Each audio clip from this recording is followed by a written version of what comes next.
Karoline Leavitt's fight for justice, the moment that shook the media industry. By the time Karoline Leavitt sat down with her legal team, the media storm had reached a fever pitch.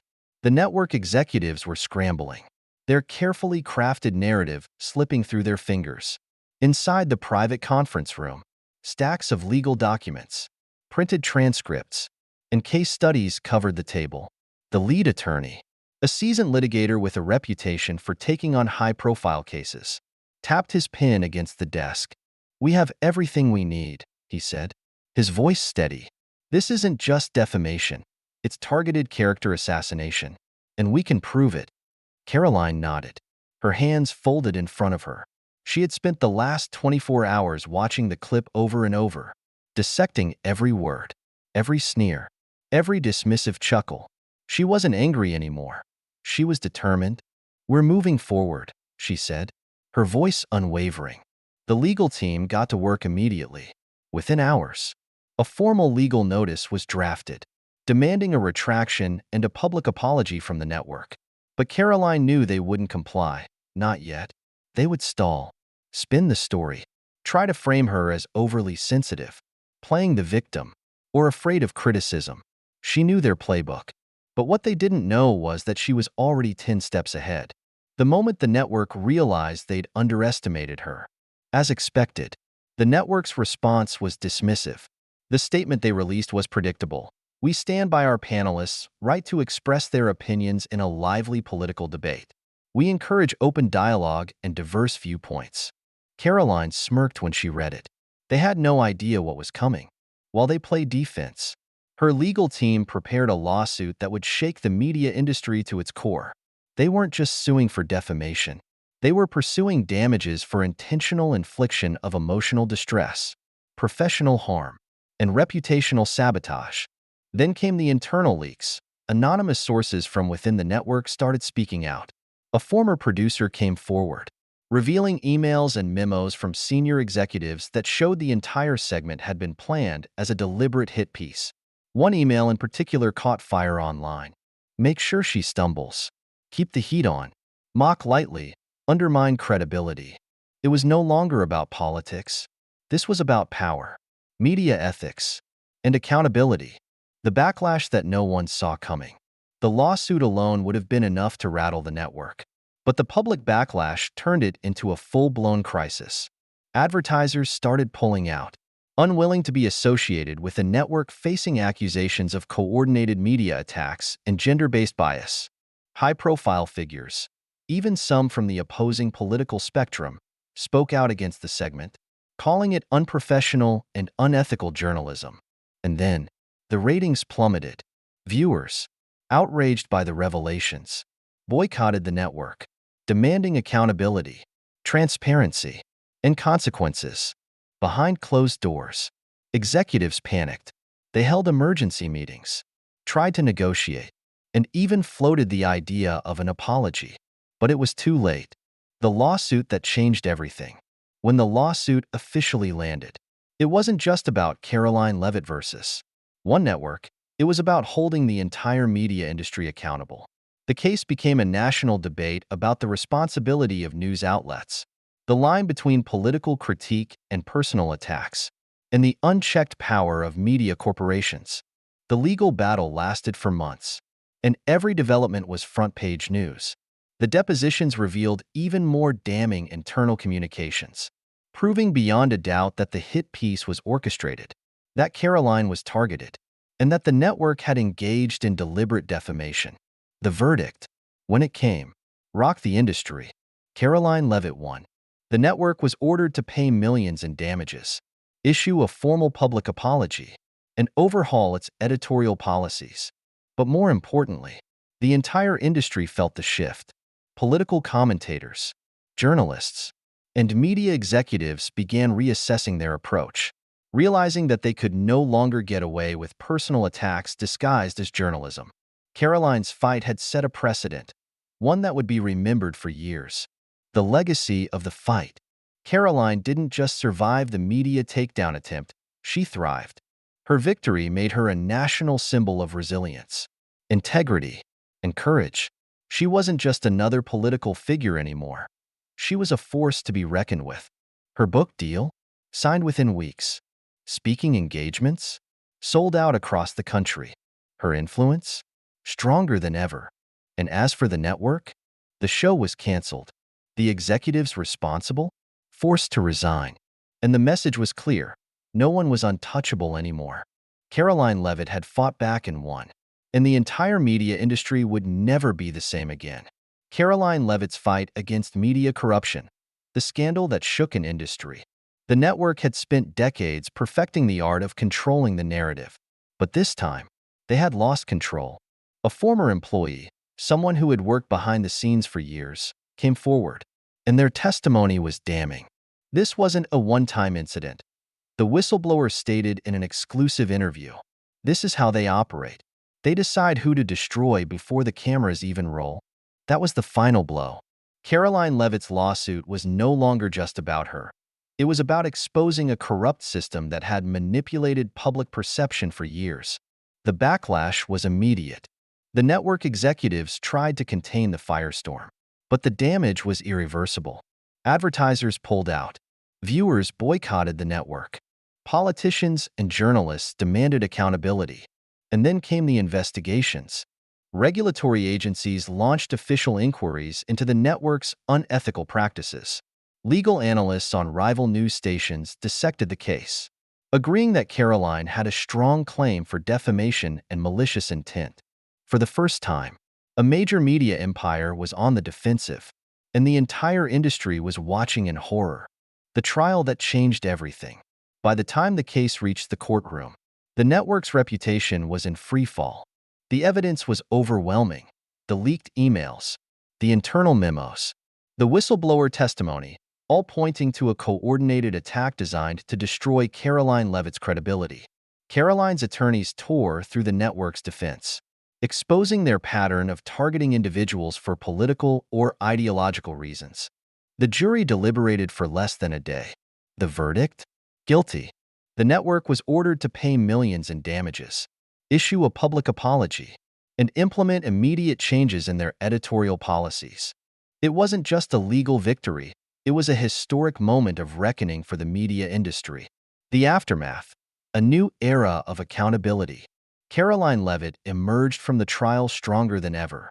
Her story became a national symbol of standing up against media corruption and political bias. Her book deal? Signed within weeks. Speaking engagements? Sold out nationwide. Her influence? More powerful than ever. Meanwhile, the network collapsed under the weight of its own deception. The show was canceled. Key executives resigned. Viewership plummeted. And more importantly, journalists across the industry began reevaluating their own biases, fearing they could be next. The lesson we should all take away. Karoline Leavitt's fight wasn't just about one defamatory segment. It was about challenging an entire system that had long operated without consequences. This case was proof that truth still matters. It's a reminder that no institution, no matter how powerful, should be allowed to manipulate narratives, destroy reputations, or silence voices for their own agenda. Because when one person stands up, they don't just change their own future, they change the future for everyone.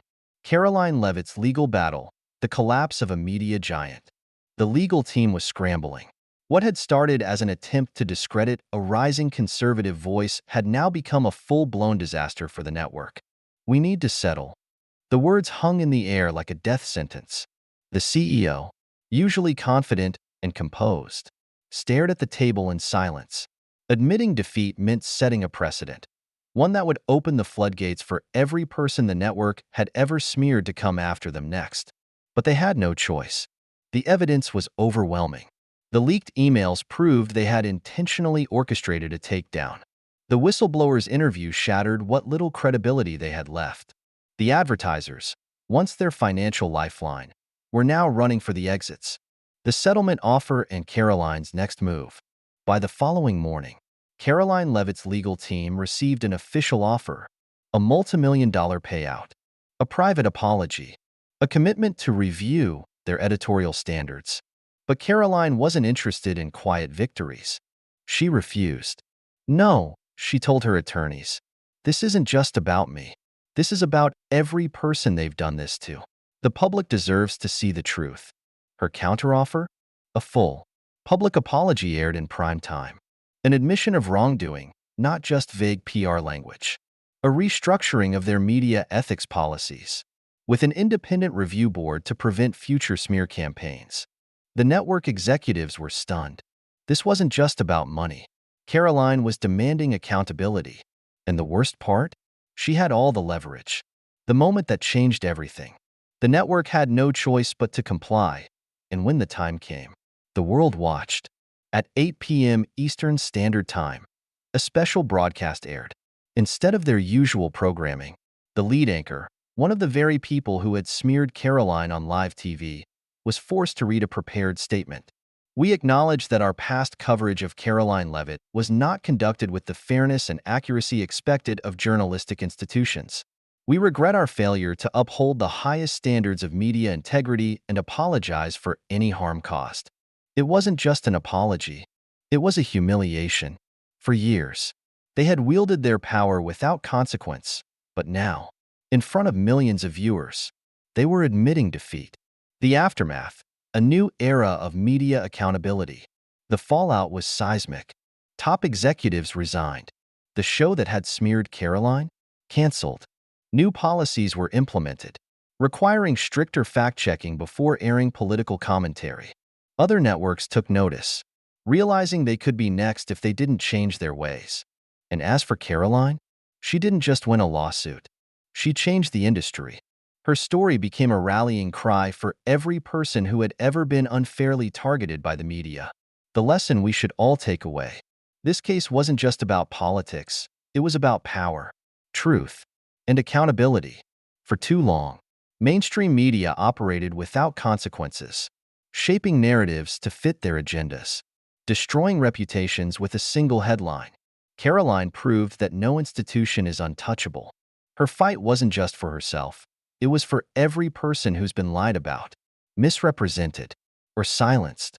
And in the end, she didn't just take on a network. She won. Karoline Leavitt's courtroom battle, the fight that changed everything. The courtroom was silent. Every eye glued to the screen as the damning evidence played in slow motion. Every smirk, every mocking tone, every coordinated attack designed to humiliate Karoline Leavitt was now laid bare before the jury. The network's lawyers shifted uncomfortably, realizing that their usual defense, claiming it was just political commentary, was falling apart. This wasn't opinion journalism. This was a deliberate takedown. The cross-examination that changed everything. Karoline's lead attorney, a seasoned litigator known for taking down media giants, stepped forward. He adjusted his tie and walked slowly toward the witness stand, where the former network employee sat. You testified that the network intentionally targeted individuals. Can you clarify what that means? The witness took a steady breath. It means we didn't just report the news. We created it. We decided who would be painted as a villain. And once we picked a target, we made sure they never recovered. Gasps rippled through the jury box. The lead attorney pressed on. Did you ever receive instructions about how to specifically frame Karoline Leavitt? The witness nodded. Yes, we were told to focus on her age, her looks, and to push the idea that she was unqualified. The goal was not to challenge her policies. It was to make sure no one took her seriously. The jury members exchanged glances. This was not journalism. This was character assassination. The network's defense falls apart. The network's attorneys tried to regain control. They argued that the show's format was just spirited debate, that tough questioning was part of the industry. But Karoline's legal team was ready. They presented dozens of clips showing how liberal politicians and public figures were treated differently, given respectful interviews, allowed to fully explain their positions, and never reduced to their looks or youth. The contrast was undeniable. Even the judge's expression hardened as he glanced toward the network's legal team, who were now frantically flipping through their notes. They had no way out. The verdict that shook the media industry. After 3 weeks of intense testimony, the jury deliberated for just 6 hours before reaching their decision. The courtroom was tense as the judge returned. The jury foreperson stood and read the verdict aloud. In the matter of defamation and intentional reputational harm, we find in favor of the plaintiff, Karoline Leavitt. A collective gasp filled the room. The network had lost, and the punishment was severe. A multimillion-dollar payout. A formal, public apology aired in prime time. A legally mandated review of the network's editorial standards. This wasn't just a financial blow. It was a humiliation. The aftermath. A reckoning for the media. The fallout was immediate. Top executives resigned, hoping to escape the scandal. The show that had targeted Karoline? Permanently canceled. Other networks scrambled to clean up their own practices, terrified they'd be next. And Karoline? She didn't just win a lawsuit. She changed the media industry. Her victory set a precedent that networks could no longer manipulate narratives without consequences. And as for those who once mocked her, now, they were the ones begging for mercy. Karoline Leavitt's landmark victory, the day the media faced justice. The courtroom was silent. The world watched. The jury had deliberated. And now the moment of truth had arrived. The judge's voice rang out, firm and unwavering. The court finds the defendant guilty of defamation with reckless disregard for the truth. For a brief second, no one moved. Then, the weight of the ruling crashed down. The network had lost. This wasn't just a financial penalty, it was a reckoning. The unprecedented punishment. The judge's ruling was clear and devastating. The network was ordered to pay millions in damages to Karoline Leavitt. A full public retraction of their false statements was mandated. A primetime apology, aired on their own network, was non-negotiable. This was more than just a lawsuit. This was a message to every media giant that had ever manipulated the truth without consequence. Karoline Leavitt's statement, a battle won, a war not over. As Karoline stepped outside the packed courthouse, cameras flashed, microphones were shoved toward her, and the world waited to hear her speak. She took a deep breath and delivered a statement that shook the industry to its core. This was never about money. It was about standing up to the machine. It was about proving that the media doesn't get to destroy lives for sport. She looked straight into the cameras. Today, we sent a message: truth matters. And the people who think they can manipulate it without consequence? They're wrong. The crowd erupted. Social media exploded. The public's reaction. The media isn't untouchable anymore. The reaction was overwhelming. A landmark case. Nothing will be the same after this. Finally, someone held them accountable. The media isn't untouchable anymore. And inside newsrooms across the country, journalists, producers, and executives watched with nervous anticipation. Because if this network could fall, who would be next? The moral of the story: power without accountability is dangerous. For too long, the media has shaped narratives without consequences. They've decided careers, who rises, who falls. They've twisted stories to fit their agenda. But today, that changed. Because when you attack someone's reputation for sport, destroy lives for ratings, think you can say anything without accountability, sometimes the person you least expect fights back. And when they do, you might just find yourself begging for mercy. Lesson from Karoline Leavitt's fight: stand up for the truth. In today's world, narratives are shaped in seconds, and reputations can be destroyed overnight. Karoline Leavitt's story teaches us a powerful lesson. Never be afraid to stand up for yourself, whether in the workplace, online, or in daily life. The truth matters, and those who seek to manipulate it should be held accountable. Don't let fear silence you. Know your worth. Defend your integrity. When faced with injustice, fight back, because your voice matters.